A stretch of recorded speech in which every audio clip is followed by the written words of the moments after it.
Hi everybody, it's Manucha from Moms and Crafters, and in today's video I'm going to show you how to make really pretty thread tassels.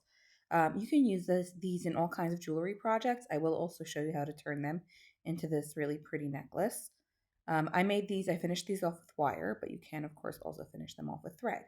To start, you're going to want to use a stiff wooden tassel maker and any thread really. You can really use any thread. I use regular sewing thread. The reason why you want a stiff um, tassel maker is because then you are just going to have a much easier time because it's such a delicate material. It's harder to control. So that will be sort of your control base. So to start, I wrapped it 100 times, give or take, do what works best for your project. Snip it off the tassel maker.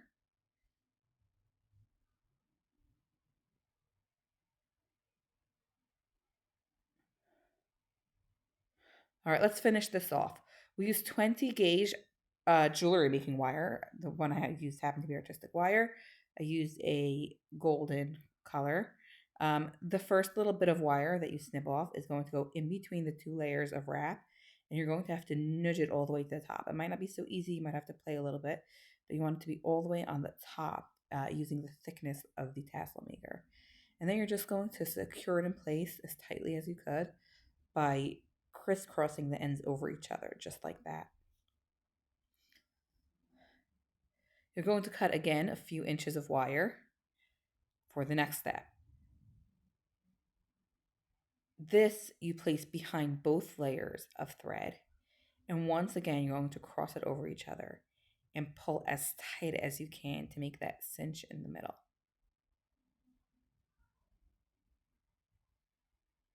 Now use your fingernails. It really helps to have fingernails to do this. Use your fingernails to nudge it off the tassel maker. Just slide it over the edge.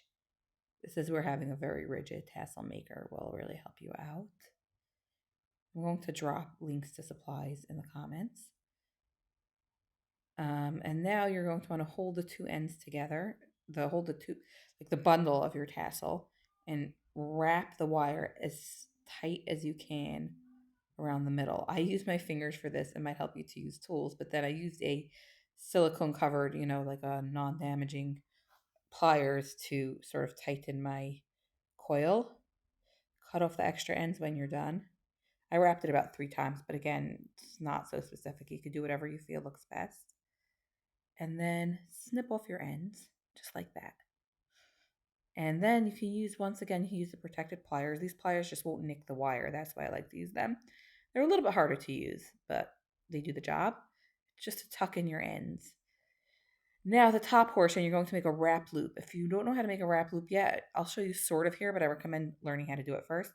Because it's 20 gauge wire, it's a little bit hard to make a wrap loop with, but you do want to use something very, very strong for this, so you'll manage it. So you start by making that little loop at the top. You'll see that there are two tails. You're going to be first wrapping the tail that does not contain the loop around the loop 2 or 3 times, and then the tail that is attached to the loop that you just wrap the other one around, you're going to wrap again like 1 or 2 times. Again, I like to use my fingers where I can, but the pliers I just sort of pull in when I need it to help me.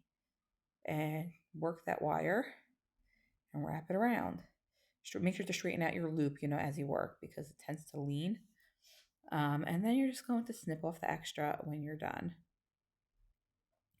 This is the type of thing that practicing really makes perfect. So if you haven't really done wrapped loops in the past, you might want to practice it off the tassel.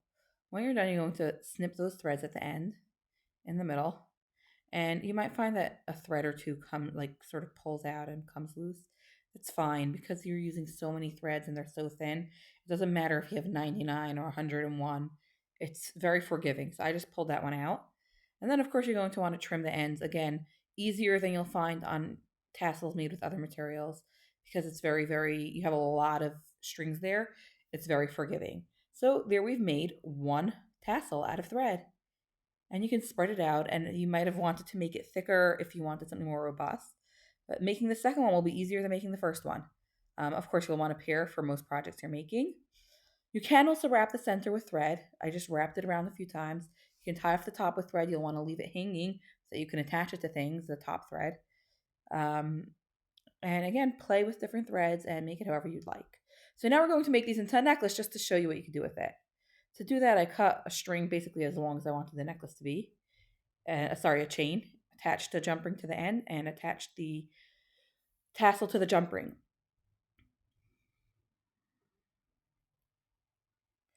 See, I really avoid using pliers when I don't have to. Most people would use two pliers for this. The other tassel goes to the other end of the chain. To attach a clasp, I actually did it in the front. I just attached a clasp like a little bit above, maybe an inch and a half above one tassel, and a jump ring like half an inch above the other, so that you have that lariat style necklace. I hope this was clear. I hope you enjoyed.